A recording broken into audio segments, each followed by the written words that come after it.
Nous ne sommes pas venus pour un combat, mais nous sommes venus pour approfondir nos connaissances sur la parole de Dieu. Nous voulons partager sur un sujet qui est l'état actuel du message après la mort du prophète. Et sur ce, avant que nous commençons, nous voulons prendre d'abord une écriture de la Bible. Je suis dans Actes des Apôtres.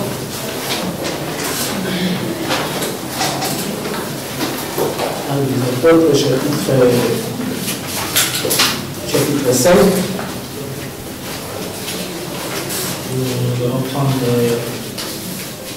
le verset 34.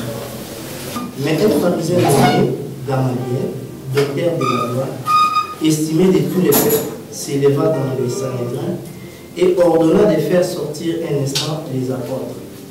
Puis il leur dit: Hommes israélites, prenez garde à ce que vous allez faire à l'égard de ces gens. Car il n'y a pas longtemps que Paris, Théodas, qui s'est donné pour quelque chose et auquel se rallièrent environ 400 hommes, y fit tuer, et tous ceux qui l'avaient suivi furent mis en déroute et détruits à rien.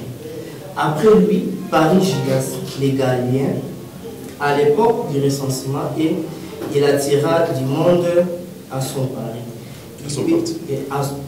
parti. Il périt aussi, et tous ceux qui l'avaient suivi furent dispersés.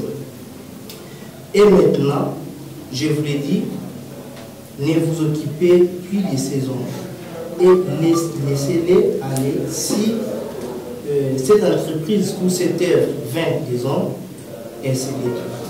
Mais si elle vient de Dieu, vous ne pourrez la détruire. Ne courez pas les risques d'avoir combattu contre Dieu.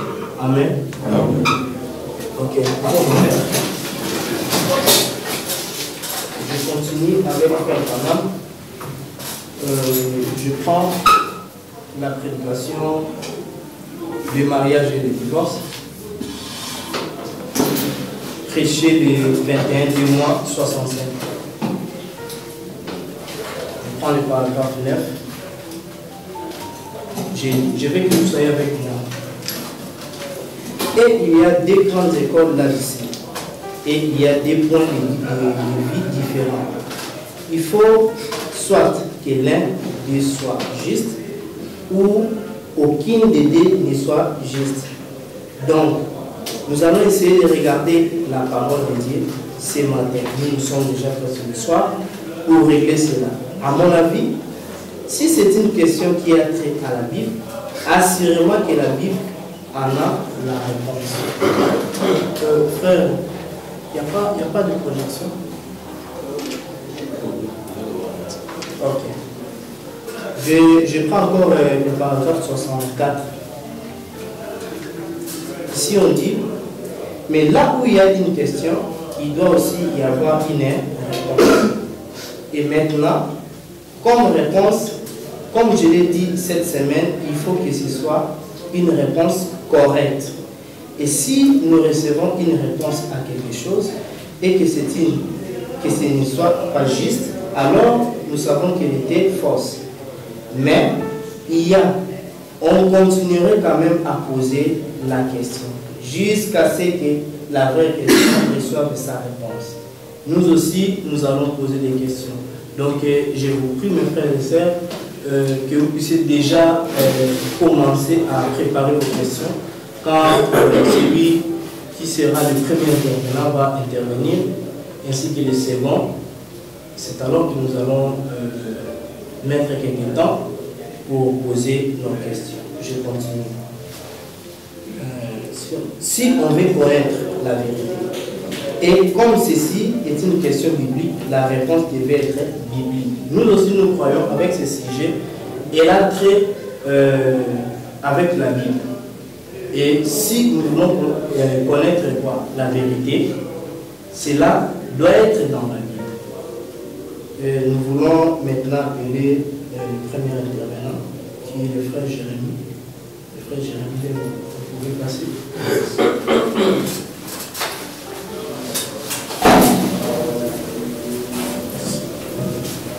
Et vous avez 45 minutes. S'il vous plaît, ne dépassez pas le temps. Que le Seigneur bénisse. Qu'il bénisse encore. Je suis vraiment content. Et c'est de pouvoir encore parmi les frères. Très content aussi d'être honoré par l'invitation de mon collègue, le frère Polaka. Que Dieu le bénisse. Que Dieu le bénisse aussi.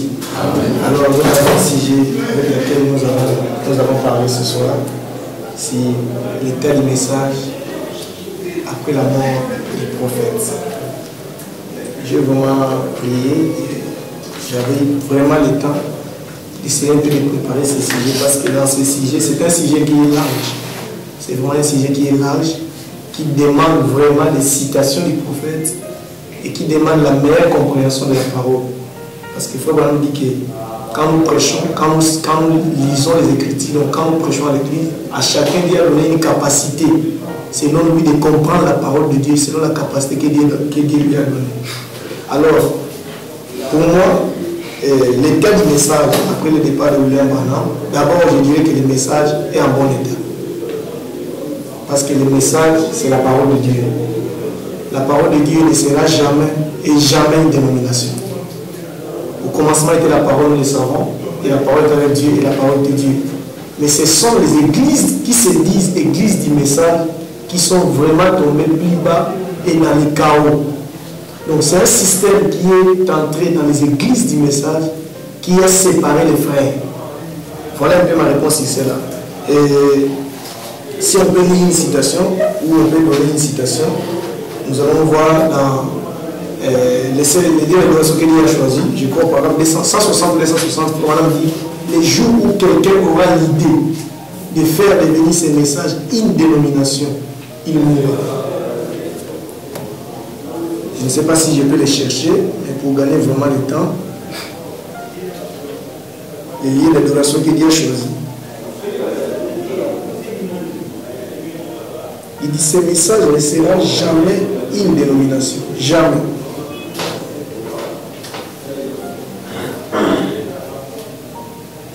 Les liens d'adoration qu'il a choisi.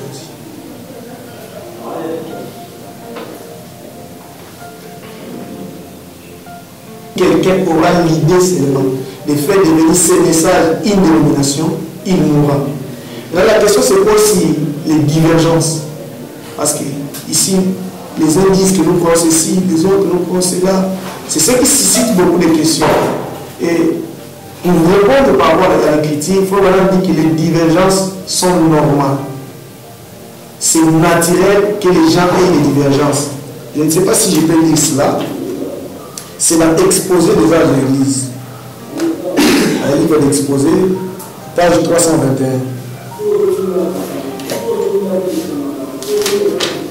Page 321.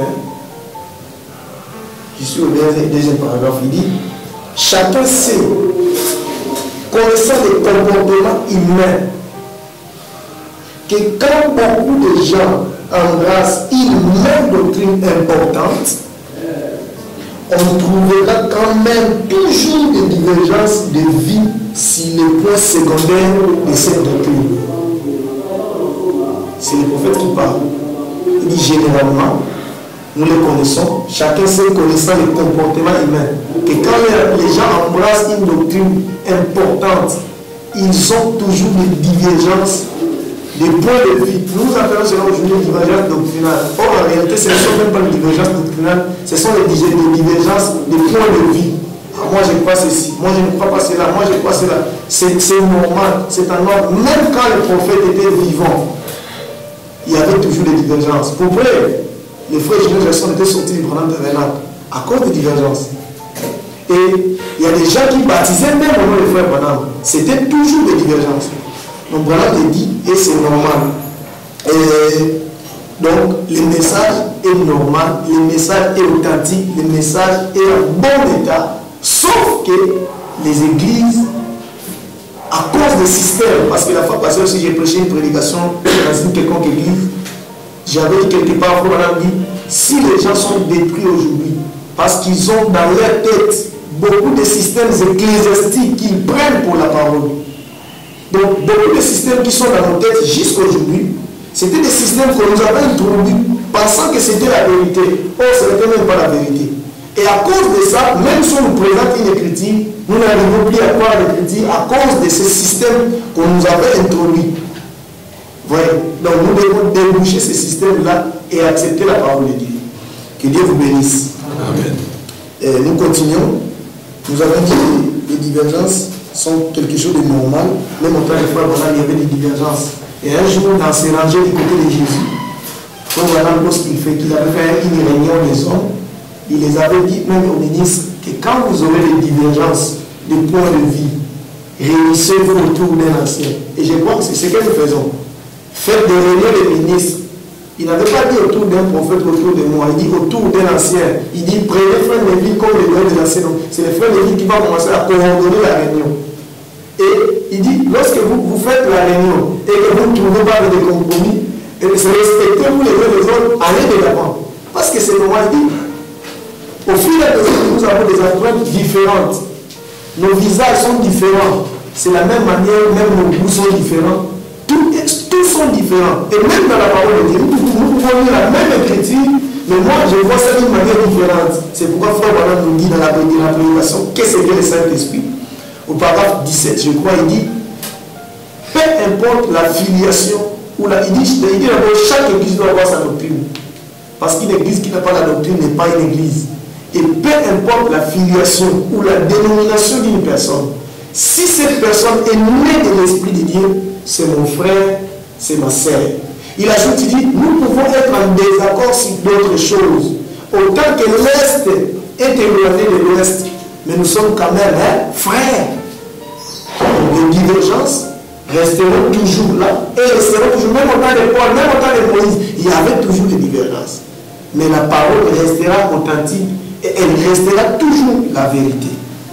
Le deuxième point, j'ai posé encore une question. Les gens devraient-ils sortir des églises?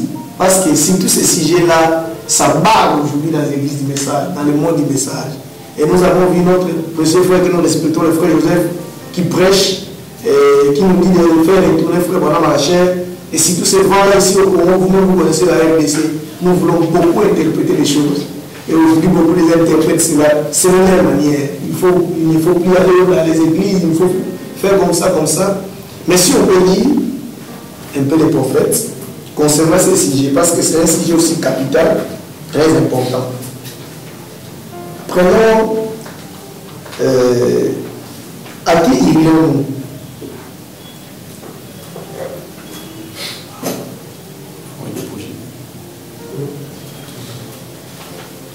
Pressé le 6 juin 1960. À qui irions-nous le 6 juin 1960? Paragraphe 15.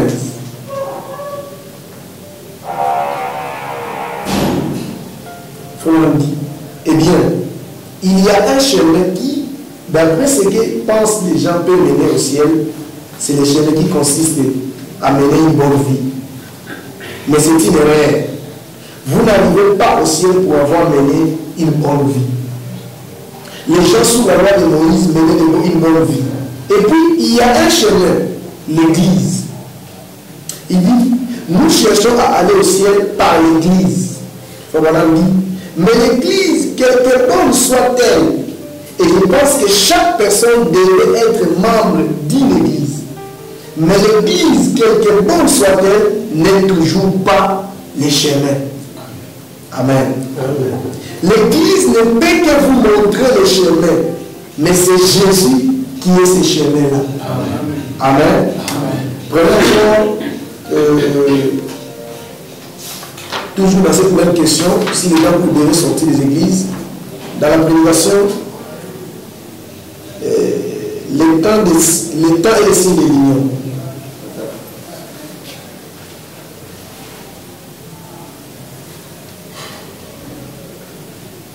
Les temps et les signes de l'union.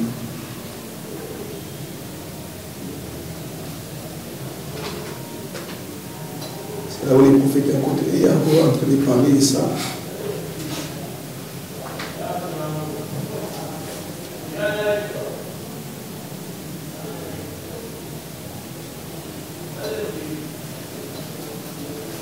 Paragraphe numéro 2. Il dit, et l'église et l'épouse et la parole deviennent si unies que la parole elle-même accomplit les œuvres de l'époux. Il dit Amen. Les voyez-vous, ils ignorent. C'est le plus se joindre à l'église. Si c'est ce que le prophète est en train de dire, c'est le plus, paragraphe numéro 2. C'est le plus se joindre à l'église. Rien de cela. Mais fuir ces choses. Voilà. C'est ne plus se joindre à l'église. Rien de cela. Mais fuir ces choses et s'attacher à Jésus-Christ. Voyez-vous, c'est le temps de l'union. Dieu unissant son épouse ensemble, la ramenant. C'est tout à fait vrai. Unissant les paroles de sa promesse. Prenons encore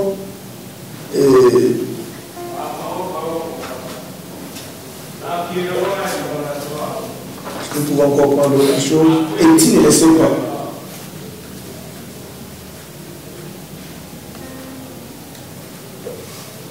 C'est là que je vais d'abord m'arrêter concernant si les gens devaient sortir des églises. Est-il ne sait pas prêcher le 15 août 1965 par l'an 73.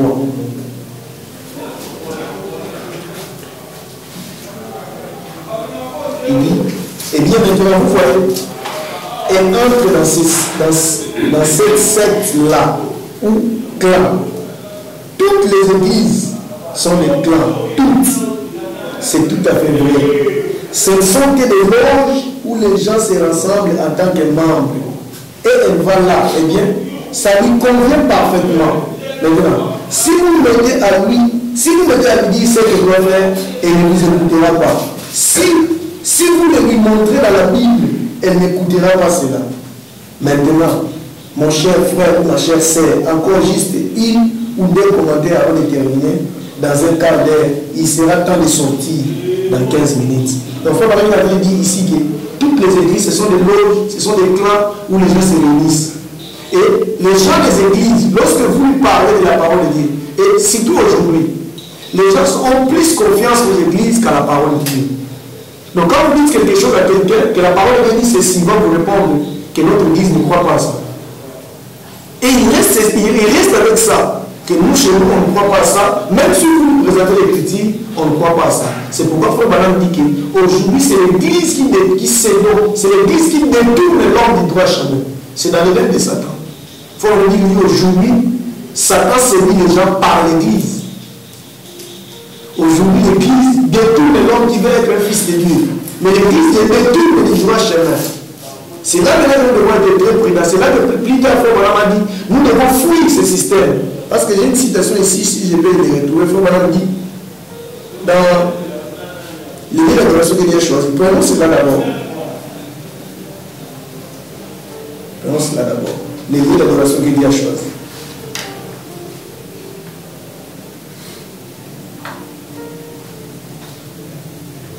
L'église d'adoration que Dieu a choisi, prêché le 20 juillet 65.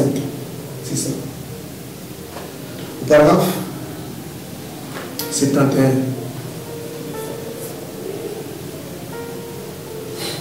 Il dit ceci.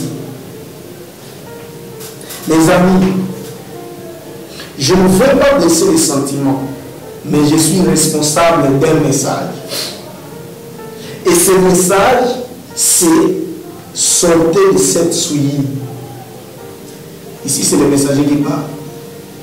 Je ne veux pas blesser vos sentiments, mais je suis responsable d'un message. Et ce message, c'est sortir de cette souillie. Écoutez maintenant. Et si je vous demande de sortir, où vais-je vous amener? Vous amènerez au bon tabernacle. Donc il fait attention aux églises. Parce que le grand tabernacle, c'est une église locale. Il dit, mon message, c'est de vous dire de sortir de cette souillie. Et si je vous demande de sortir, où où vous amènerai-je? Vous amènerai-je au Branham Tabernacle? Frère Branham dit, il est aussi coupable que toutes les autres. Donc même le Branham Tabernacle est aussi coupable que toutes les autres églises. Donc notre espoir, nous ne pouvons pas les fonder dans une église. Mais notre espoir doit rester dans la parole de Dieu. Parce que quand Dieu viendra chercher, quand Christ enlèvera son épouse, il ne viendra pas chercher une église. Il viendra chercher une épouse qui est remplie du Saint-Esprit. Et quand nous parlons de l'église, nous connaissons parce que quand nous grandissons déjà, nous connaissons que l'église, ce sont les appelés à sortir.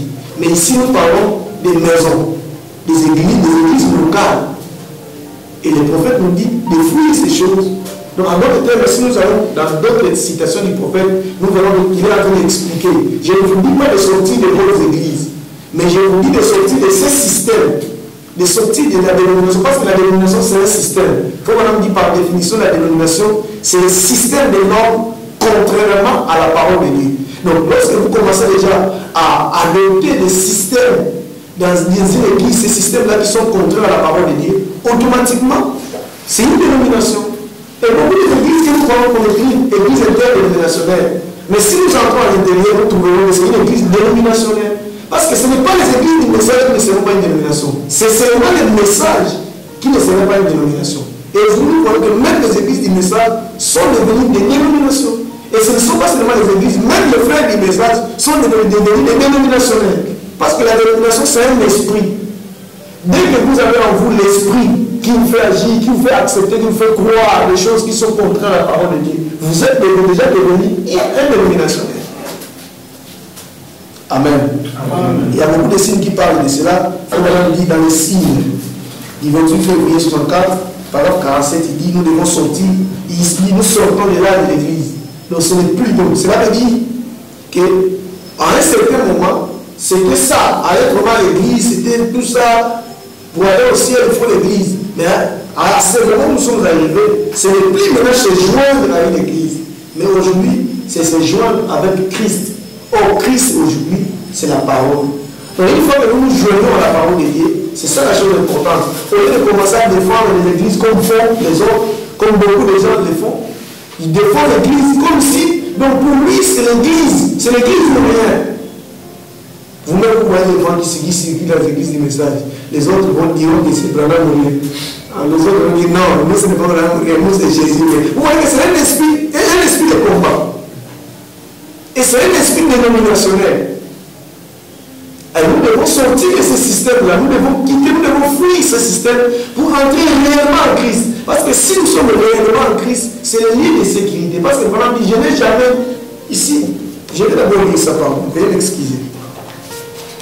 Dernière page, il dit, à aucun instant, je rapporte aux gens un message pour les pousser à me suivre ou à se rattacher à mon assemblée. 372 pages. Page 372.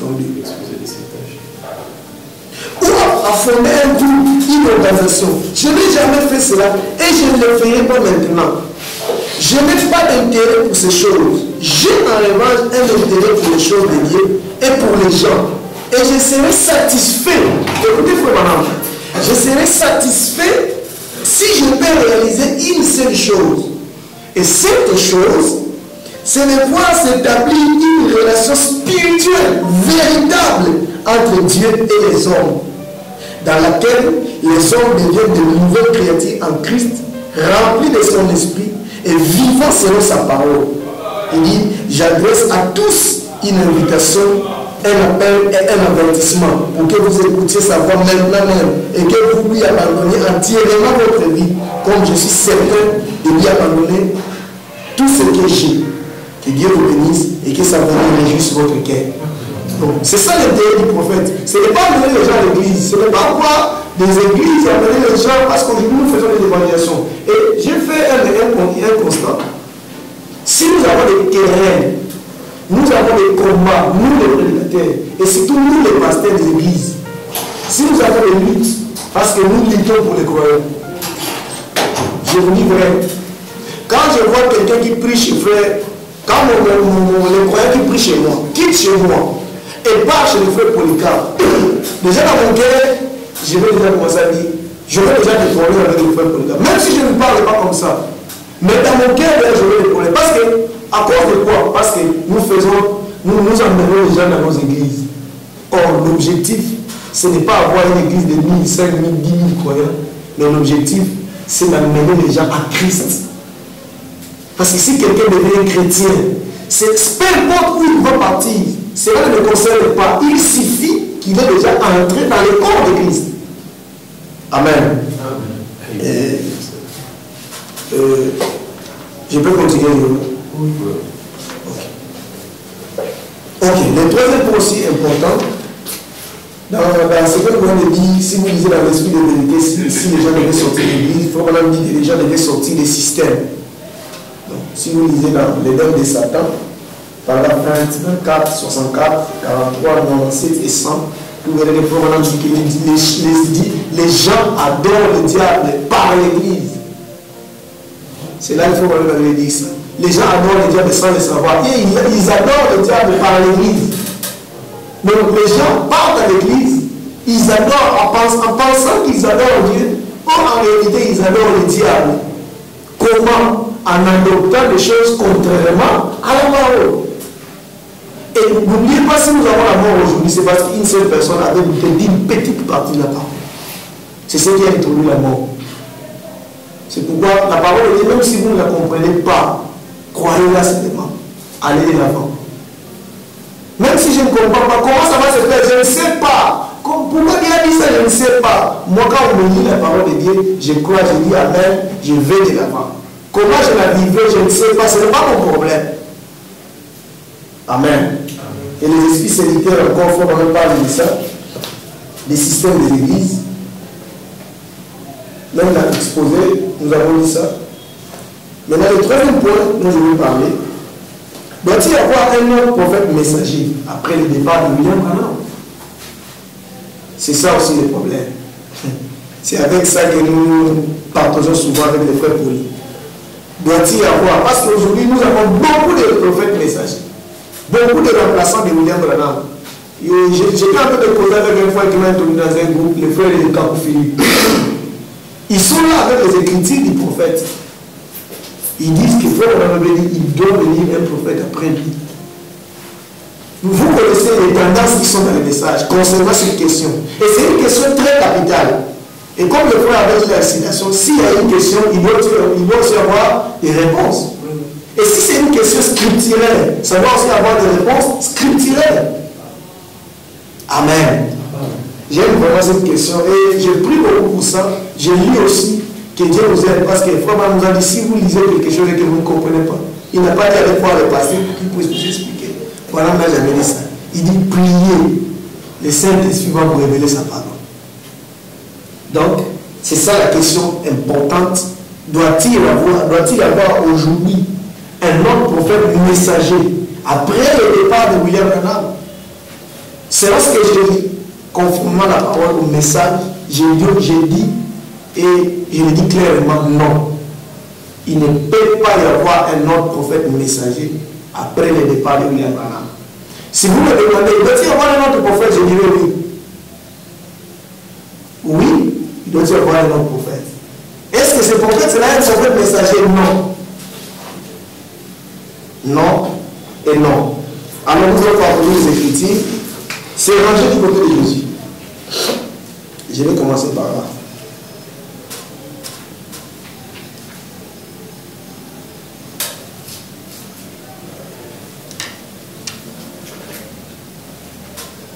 C'est rangé du côté de Jésus. Beaucoup de choses que je suis en train de sauter, mais je suis en train de prendre des lignes importantes. C'est rangé.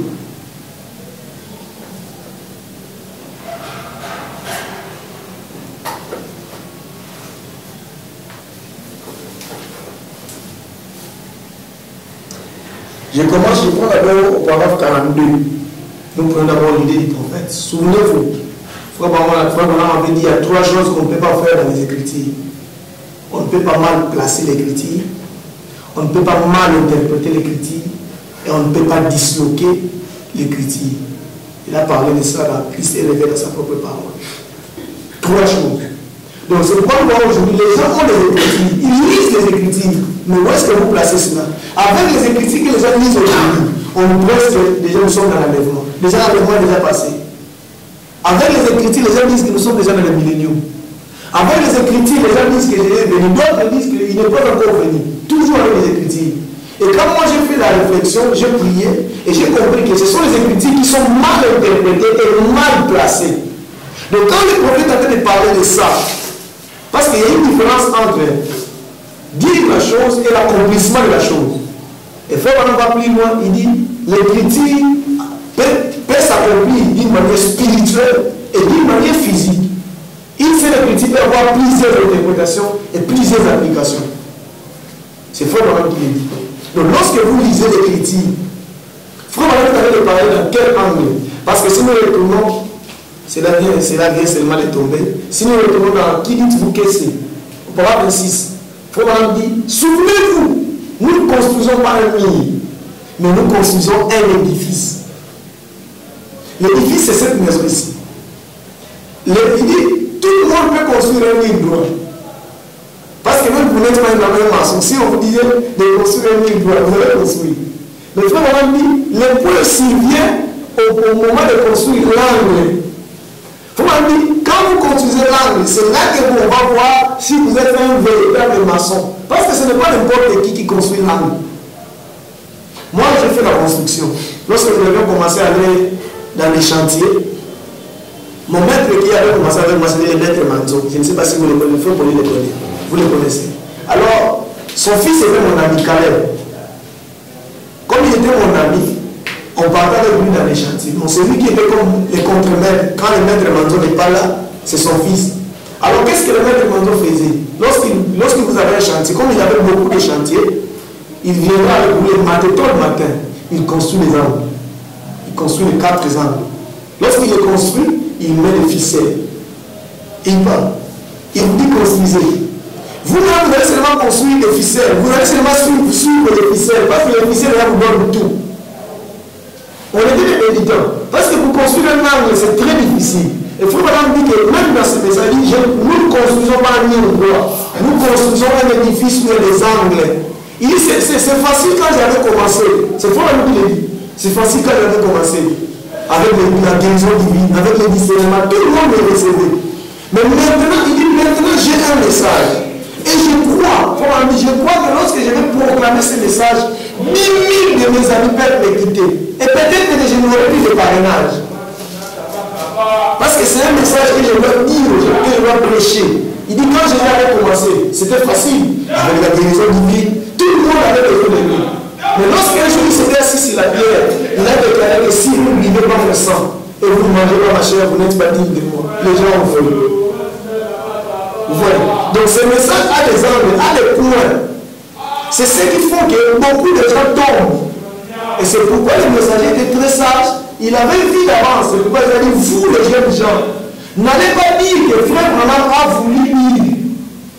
Dites exactement ce que disent les membres. Aujourd'hui, si nous avons failli parce que nous avons voulu expliquer le prophète.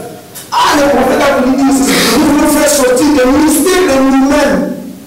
Si seulement nous pouvions reculer un peu et rester sur ce que le messager nous a dit, de répéter uniquement, et répéter seulement. S'il a dit A, nous aussi nous disons seulement A. S'il a dit oui, dites oui. S'il a dit non, dites non. Mais nous, il a dit non, mais c'est comme je l'ai dit sur Facebook, quand j'ai publié quelque chose, ce jour-là, j'avais publié une prédication, je les avais demandé, c'est écrit où dans ce message que pour bénir un mariage, vous devez être marié. Les gens m'ont dit que j'ai failli, je me suis égaré. Mais la réalité, voilà, j'ai béni mon premier mariage quand j'étais encore célibataire. Vous voyez? Donc, des systèmes ecclésiastiques introduits dans nos têtes, qu'on pense que c'est ça la parole. Nous devons être très prudents. Très prudents avec la parole de Dieu. Je crois que je suis clair. Et je peux avancer. Que Dieu vous bénisse. Frère, maintenant je crois de tout mon cœur que le Seigneur m'a aidé et m'a utilisé pour être le meneur d'un grand réveil. L'un des plus grands réveils qui ait jamais secoué le monde depuis les premiers jours à travers les morts. Nous savons cela, c'est vrai. je sorte.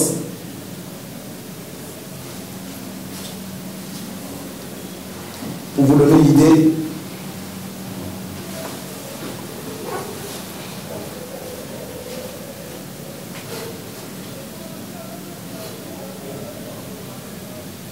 ok.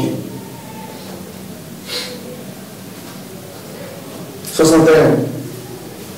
Je pense 61, 62 et 63, je crois. Il dit, ça pourrait être la fin de ma route. Ça pourrait. Parce que partout, quand nous voyons, il faut voir le dit presque la majorité des situations, il disait que quelqu'un doit venir, il mettait si. C'était une supposition.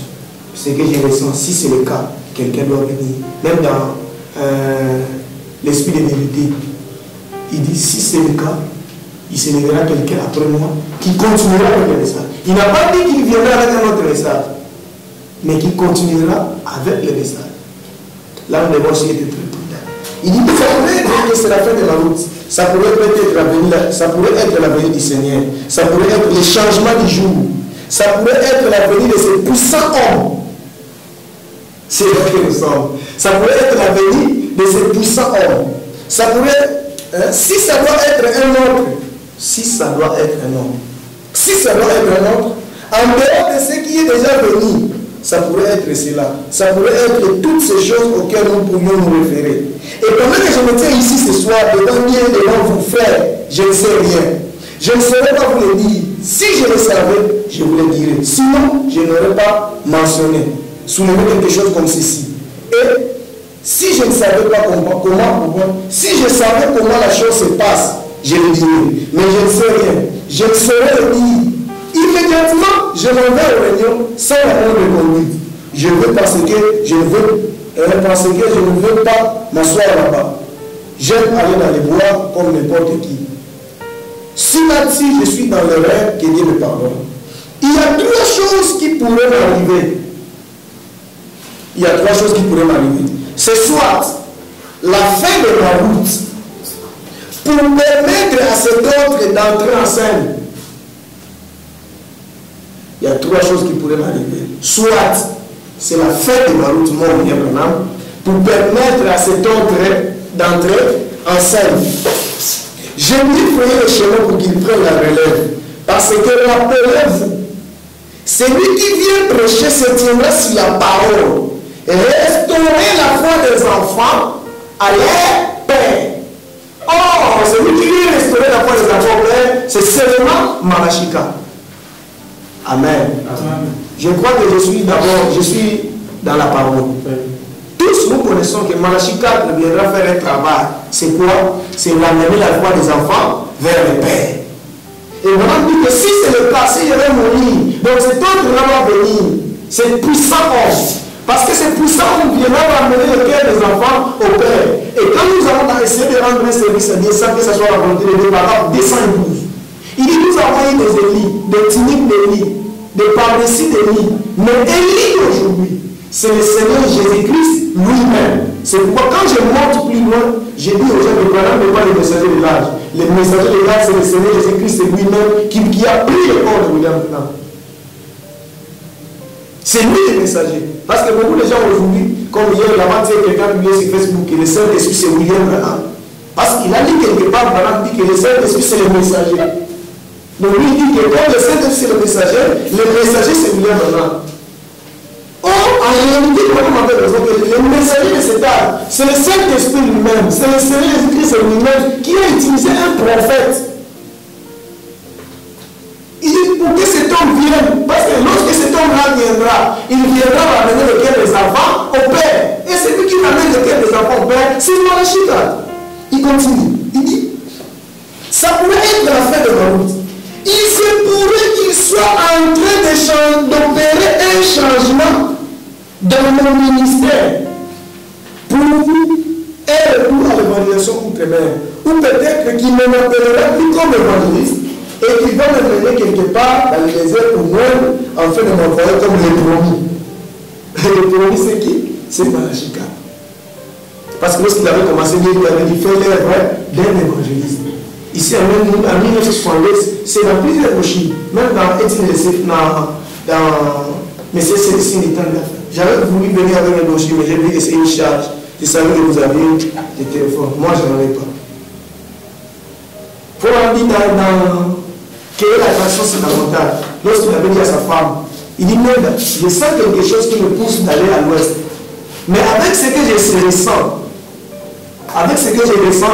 la déflagration que je vis, je ne pourrais pas survivre cela. C'est pourquoi si je ne deviens pas, garde mes enfants. Moi, je m'en vais. Et lorsqu'il était parti, arrivé là-bas, il a vu l'événement, il a pris la parole. Et lorsqu'il est revenu, c'est Dieu qui lui a dit, il ne s'agissait pas de ta mort, mais il s'agissait de ton ministère. Donc Dieu était en train de changer son ministère. Donc il ne devait plus faire l'œuvre de l'évangéliste, il devait maintenant être un prophète. Il me reste pas de minutes. Oh. Donc c'est cela. Si vous lisez encore, je prends encore les points importants. Exposer les âges. Sinon, tu vas voir quelqu'un pour William Branham. Permettez-moi exposer. Paragraphe 320.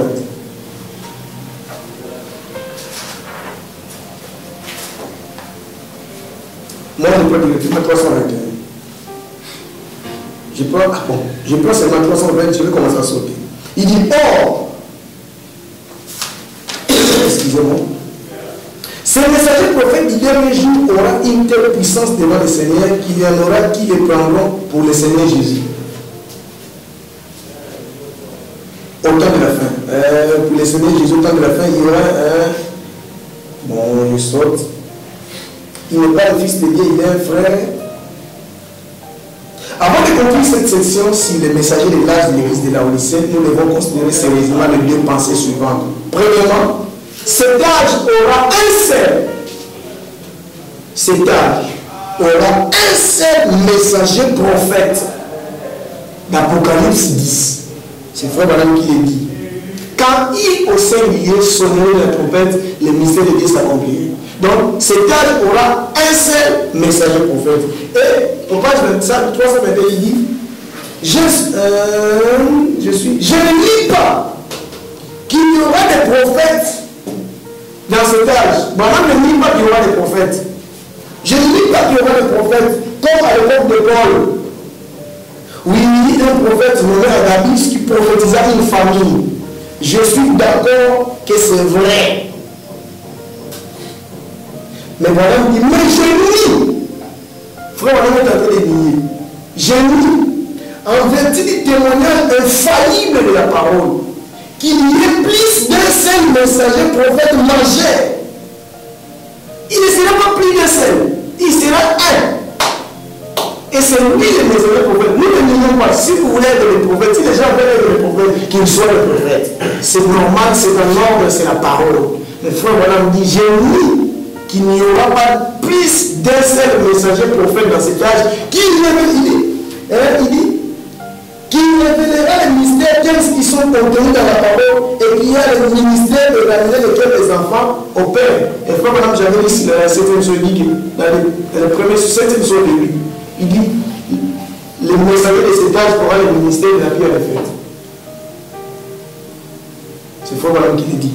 Et il y a des points que je n'ai pas encore, que je n'ai pas touché, qui dit même, est-ce que les 7 honneurs sont révélés? Frère Branham dit oui. Les 7 honneurs sont révélés. Parce que dans les 7e sceau, j'avais dit ça, j'avais écrit ça ici. Les 7e sceau, paragraphe 347. Non. Qu'est-ce que je l'ai écrit? Dans 347, Frère Branham dit, c'est Élie qui est le dernier messager prophète de tous les âges. C'est lui qui sera le dernier messager prophète. C'est l'homme qui aura l'esprit de lui sur lui. Et toujours dans le 7e sceau, Frère Branham dit que les sceaux ont englobé tout. Donc quand les sceaux sont révélés, tout est révélé. Et dans Messieurs ceci dit dans la fin, il dit c'est quoi un mystère? C'est là que nous devons venir nous asseoir. Il dit il y a un mystère par définition, c'est une vérité qui a été cachée, mais qui est révélée au cours des âges, mais par lesquels reste toujours un élément surnaturel que les gens ne connaîtront pas. Donc malgré que c'est révélé, mais il y a toujours un élément que les gens ne peuvent jamais connaître.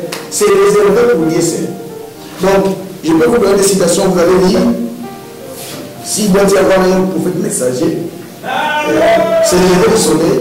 paragraphe 8, c'est là où on va que ce que je ressens, soit c'est ma mort, soit c'est l'origine de l'Église, l'esprit de vérité, paragraphe 20, il dit que si c'est le cas, quelqu'un d'autre viendra. Quelle est l'attraction? C'est la montagne, c'est là que vous verrez l'histoire que j'ai bien vous rencontrer. Si Dieu vous avait dit qu'il ne s'agit pas de ta mort, mais il s'agit de ton ministère et exposé. Nous avons exposé, nous avons 322, 321. En ces derniers jours, page 322, à la fin, dernier paragraphe de 322 et 323. Il dit en ces derniers jours, ils essaieront d'imiter les messagers prophètes. En ces derniers jours, les gens essaieront d'imiter les messagers prophètes. Il dit les messagers prophètes. Les 7 fils de Sheva.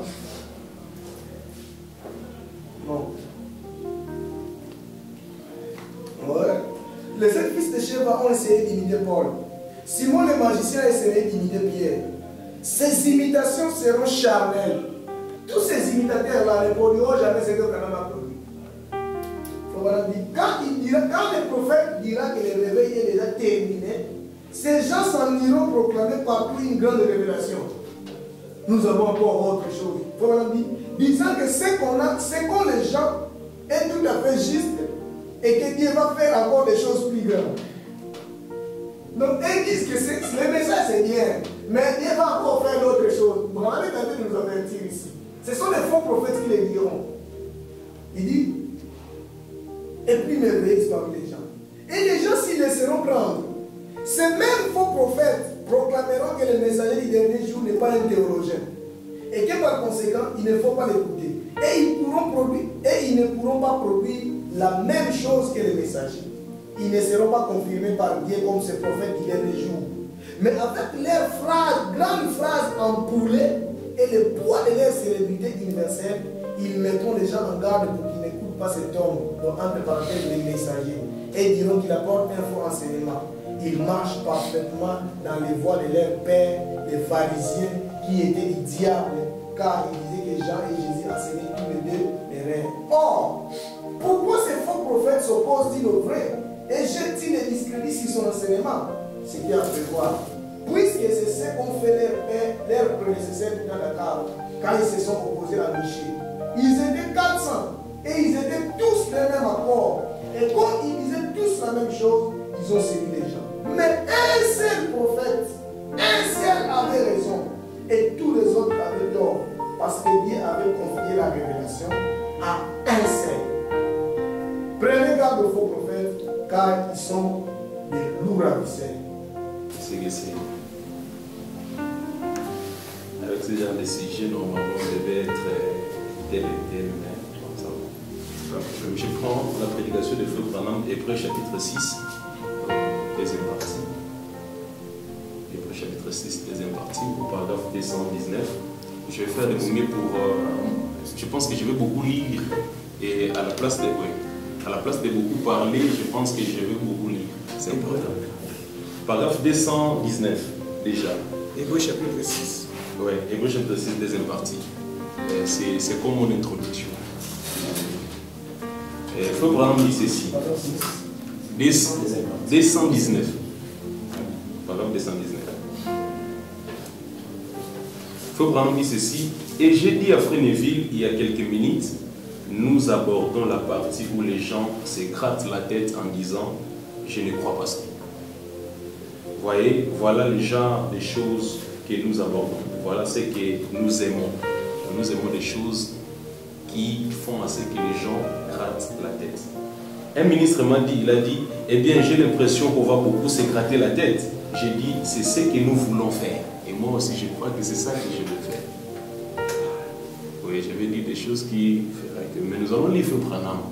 Et nous allons comprendre que si Feu Branham dit ceci, et si Feu Branham dit cela, donc ça crée quelque chose. Et qui peut nous expliquer? Un pasteur? Je ne pense pas. Nous allons comprendre ça peut-être avec le temps. Parce que nous sommes pasteurs, nous pensons que nous avons le monopole de l'explication de Feu Branham. Or, ça n'existe pas. Un pasteur n'est pas celui qui peut bien expliquer ce qui est comme mystère. Non, ça n'existe pas. Et nous ne pouvons pas changer ça. Frère Branham dit, la Bible ne peut avoir une seule signification. Elle ne peut pas avoir deux significations. Si une partie de la Bible dit une chose et qu'une autre partie de la Bible dit autre chose, alors il y a quelque chose qui ne va pas. Si dans Frère Branham, les gens disent que les 7 données sont révélées, et ils lisent aussi Frère Branham en disant que les 7 données ne sont pas révélées, c'est qu'il y a quelque chose qui ne va pas. Et le frère aussi avait expliqué ça en disant que s'il y a une question comme ça, nous devons entrer dans la parole et devoir. C'est important. Voyez, elle doit dire la même chose d'un bout à l'autre. Mais rappelez-vous, en étudiant la Bible, que c'est caché aux yeux des sages et des intelligents et révélé aux enfants parce qu'il s'agit d'un livre spirituel. Déjà, je vais remercier le frère Jérémie en disant que Dieu bénisse abondamment. C'est le fait de quitter les systèmes ecclésiastiques. Or, depuis longtemps, moi je parle de cela comme ça. En disant que quand Frère Branham parle de sortie des églises, il y a 3 aspects. Premier aspect, ce n'est pas sortir des bâtiments. Ce n'est pas ça. Mais il a encouragé les gens d'aller dans des bâtiments même pour écouter la parole de Dieu. Premier aspect. Deuxième aspect, c'est sortir des systèmes dénominationnels. Donc, tu es dans une église, mais il y a un système qui règne. Nous devons sortir de ces systèmes. Mais cela ne veut pas dire sortir des bâtiments. Et troisièmement, c'est sortir des âges. Parce que si vous êtes à Éphèse et que Dieu amène Irénée, vous devez sortir d'Éphèse pour aller à Smyrne. Et si vous êtes un littérien et que Dieu amène Wesley sur la plateforme, vous devez sortir de ces systèmes wesleyiens pour aller. Là aussi, c'est autre chose. Tout ça, nous croyons. Mais vraiment que Dieu vous bénisse parce que j'ai trouvé de l'équilibre dans ça. Donc ça, déjà, je ne touche pas. Je voulais parler aussi de ça, mais je ne touche pas déjà. Là, c'est correct. Une chose est qu'aujourd'hui, si nous parlons de ce qui concerne les gens qui disent que je suis remplaçant de Frère Branham, tout ça, remplaçant de Frère Branham, ça, ils sont tellement nombreux. Il y a beaucoup de gens qui se disent remplaçant de Frère Branham aujourd'hui. Mais une chose est que Frère Branham nous a dit, je n'ai pas amené la citation, mais je pense que peut-être certaines personnes peuvent connaître cette citation. Frère Branham a dit, lorsqu'il y a quelque chose qui se passe comme ça, sachez qu'il y a une vérité quelque part. Parce qu'au temps de Frère Branham dit ça dans les 4e sous. Frère Branham dit qu'autant, avant que lui-même ne commence à prêcher, il y avait un homme appelé John Alexander Dowie. Lui, il a prêché Élie le prophète avant Frère Branham. Il a dit que c'est lui Élie le prophète. Il y a encore une autre personne, Charles Russell Taz, qui a mené même à ce qu'aujourd'hui nous ayons les témoins de Jéhovah. Lui aussi croyait qu'il est le 7e messager de l'âge de la Odyssée. Charles Russell Taz. Il a prêché 666 avant Frère Branham. Charles Russell Taz. Prenez même Joseph Smith. C'est lui qui a mené les églises de ces derniers jours. Lui aussi, il a dit que la prêtrise était remise à lui et qu'il a l'onction de la restauration. Avant Frère Branham, mais lui parlait déjà de la restauration parce que l'arbre a été dérangé au cours des temps. Alors prenez maintenant Branham, il vient, il commence à prêcher sur ça. Qu'est-ce que nous allons dire? C'est faux parce que nous sommes déjà habitués à écouter des gens nous parler d'Élie le prophète. Parce que John Alexander était mort avant 14 ans. Avant que Frère Branham ne naisse, 14 ans avant, John Alexander. Et il a parlé d'Élie le prophète. Ce n'est pas parce que tout le monde parle de la chose que c'est faux. Parce qu'avant que Jésus ne vienne, il n'y avait pas Jésus qui était comme Messie. Ce n'est pas parce que les gens parlent de la succession que cela rend la succession mauvaise. Ce n'est pas ça. Mais nous allons comprendre que c'est William Marion Branham qui a parlé de quelqu'un après sa mort. Et c'est important lorsqu'il parle de cela, et que ce n'est pas une seule citation, et qu'il y a plusieurs citations, nous devons faire de notre mieux pour nous atteler à cela. Parce que nous pouvons prendre des citations pour montrer que non, ce n'est pas parce que... Oh non, parce que Dieu avait seulement envoyé Élie, le prophète de Malachie 4. Dieu n'avait pas appelé Josué quand il avait appelé Moïse. Quand il a appelé Moïse, il a dit à Moïse dans les buissons ardents, il a dit, je t'envoie d'aller prendre mon peuple de ce pays de l'Égypte pour amener mon peuple jusqu'en Canaan. C'est comme ça dans Exode 3, si je me comprends. Dieu avait dit à Moïse, prends le peuple d'Israël de l'Égypte jusqu'en Canaan. Mais Moïse n'est pas arrivé en Canaan de façon physique. Parce qu'il faut vraiment démontrer qu'il était le premier à entrer. là nous savons. Mais en lisant comme ça, ce n'est pas si clair que Moïse était. Non. Mais c'était arrêté quelque part. Et qu'est-ce que nous allons dire? Dieu est devenu menteur? Non, ce n'est pas ça. Dieu peut dire quelque chose ouvertement à quelqu'un, mais l'accomplissement, c'est lui qui connaît comment il peut accomplir la chose. Parce que c'est lui qui vient après Frère Branham, il est, si on parle de successeur ou de celui qui continue, cela veut dire, c'est l'œuvre d'autrui de quelqu'un, mais comme il n'a pas pu arriver jusque-là, quelqu'un entame la chose. Et je pense que je dois commencer déjà à lire. Le premier point, c'est le système des dénominations. Je vais commencer par ça parce qu'il a énuméré ça quand il a parlé des sorties des églises. Que les églises peuvent devenir des dénominations, les gens, mais le message reste pur. Moi, je pense que c'est l'exacte vérité. Parce que le message reste pur, mais les gens deviennent des dénominations. Alors, quand les gens deviennent des dénominations, qu'est-ce qu'il faut faire? C'est cela. Qu'est-ce qu'il faut faire quand les gens deviennent des dénominations? C'est important. Alors, c'est cela que je vais donner un peu ici pour montrer comment on devient une dénomination. Comment ça arrive? Parce que le message est pur. Oui, là je le crois avec certitude. Et vous allez me permettre, je vais chercher ça rapidement.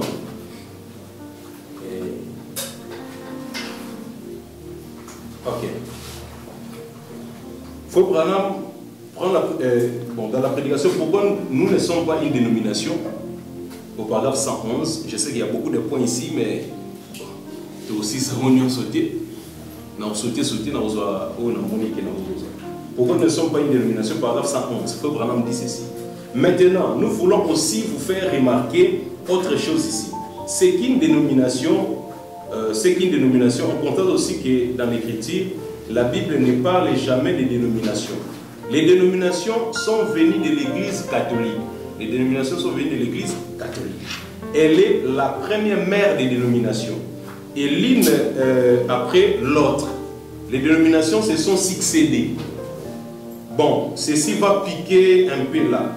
Et ça va piquer toujours un peu là. Vous voyez? Mais je vais vous faire voir que les dénominations ne sont pas nées de Dieu et n'ont pas été instituées par lui. Elles ont été instituées par les diables. La première dénomination de l'Église catholique, et cela a commencé à se succéder. Au paragraphe 20, toujours pourquoi nous ne sommes pas une dénomination. Au paragraphe 20, le Branham dit, maintenant, la plus ancienne dénomination et la première église dénominationnelle que nous avons eue, c'est l'église catholique. Elle a été organisée 300 ans et quelques années après la mort du dernier apôtre. Quand il y a eu le dernier apôtre, c'est l'apôtre Jean, qui est le successeur de Paul, selon William Branham, selon exposé de cet âge de l'église. L'apôtre Jean, c'est le successeur de la première étoile, qui est Paul, mais il a eu un successeur. Quand il était mort, Frère Branham dit, il a eu un successeur, c'est qui? C'est Jean le révélateur. Je ne sais pas que je cherche ça. Vous avez besoin de ça? Bon, j'ai déjà dit ça quelque part. Ouais. Moi j'avais dit ça. Bon, celui qui en aura besoin, je lui donnerai même après pour gagner l'état. Donc, bon, entre parenthèses, il y a des gens qui disent que Frère Branham, c'est la dernière étoile, il ne peut plus avoir un successeur. Mais Paul était une étoile, mais il a eu un successeur. Après la mort de ses successeurs, qu'est-ce qu'il y a eu? L'église s'est organisée. Et c'est l'église catholique qui a été la première dénomination de l'église.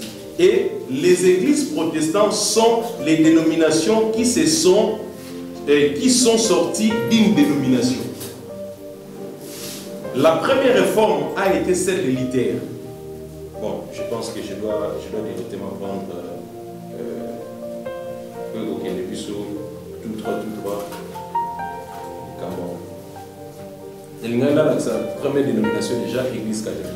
Et après, on a eu un protestant. Comme on a protestant, Luther. On a très bien un message. Il y a William Marion. Voilà. Ok. Maintenant, Frère Branham va nous expliquer comment vraiment se forme la dénomination. Nous avons déjà vu dernier nani akufi dernier apôtre akufi et puis bah après c'est pas promis par dénomination. La prédication, la marque de la bête. Frère a dit aussi que Frère Branham disait, c'est quand il parlait de quelqu'un, peut-être, non, il n'y a pas toujours peut-être. Il y a aussi des vraiment. Peut-être ça, mais vraiment pas ça. La marque de la bête. Au paragraphe 71, déjà, jusqu'à 78. Frère Branham dit, après sa mort, il parlait de Constantin, l'empereur romain. Il avait trois fils, Constantin, Constance et Constantinople. Ce qui a commencé à former l'Orient et l'Occident de Rome. Et ils se sont séparés. Et là ensuite, c'est devenu l'Empire ottoman vers cette époque-là. Et puis, vers le deuxième groupe, ou le troisième, ou quatrième groupe d'apôtres, et puis bien vite, ils ont commencé à se faire des histoires entre eux. Ils se sont séparés, un petit isthme. Tout le monde prenait une église. Là, quand cette église méthodiste de Wesley était en pleine puissance, elle l'avait, donc l'église Wesley avait la puissance. Quand John Wesley était ici, l'église avait la puissance quand John Wesley était là. Celle de Luther l'avait à son époque. Et chacune d'elles. Mais une fois que le fondateur est mort, c'est là qu'il dévie. Quand Luther meurt, l'église dévie. Nous avons vu les derniers apôtres, quand il était mort, l'église a dévié. Quand Luther était mort, l'église a dévié. Quand Wesley était mort, l'église a dévié. Parce qu'il faut vraiment, il dit dans l'âge de l'église de Sardes, si je ne me trompe pas, vous pouvez prendre ça au paragraphe 144. Branham dit que Luther n'a jamais formé une organisation. Wesley n'a jamais formé une organisation, mais ce sont les groupes de ceux qui sont venus après Luther qui ont formé une organisation. Et ici dit que quand le fondateur est mort, c'est là qu'il dévie. Au paragraphe 75, je continue. Eh bien, je me suis dit, regardez un peu là, regardez si Wesley, Calvin, Knox, Finney, Sankey, n'importe lesquels d'entre eux, s'ils pouvaient ressusciter aujourd'hui et voir où leurs églises en est. Si vous prenez Luther, Wesley, ils ressuscitent, ils regardent leurs églises. Si vous prenez Frère Branham, ressusciter et regardez l'église du message. Hier, nous avons vu 25 tendances que nous avons autour du prophète William Branham. Et hier, nous avons lu Frère Branham à comparer les dénominations à quoi? Aux tendances là qui étaient au temps de Jésus, les pharisiens, les sadducéens, les zélotes et les hérodiens. Tout ça, ils croyaient à un seul prophète. Il s'appelait Moïse. Ils avaient un seul prophète en commun. Ils lisaient Moïse, mais ne pouvaient pas croire à celui dont Moïse a parlé de sa venue. C'était Jésus. Moïse avait dit, Dieu va susciter un prophète parmi vous. Et ce prophète, c'était Jésus. Quand Jésus est venu, il lisait Moïse, mais il ne croyait pas que c'était Jésus qui était le prophète qui devait venir. Il ne croyait pas. Jusqu'à présent, les Juifs ne croyaient pas à Jésus. Ils n'ont pas reçu le prophète que Moïse avait déjà signalé l'avenir. Donc, quand il y a des tendances comme ça, des choses comme ça, selon Frère Branham, il faut qu'il y ait quelqu'un pour enlever les gens dans toutes ces confusions. Je vais lire ça après. Lisons d'abord ça. Oh là là, vous voyez, les groupes de premiers, quand le fondateur se tient là, il possède la vérité. Les groupes de premiers, quand le fondateur est là, ils ont la vérité. Aux simple.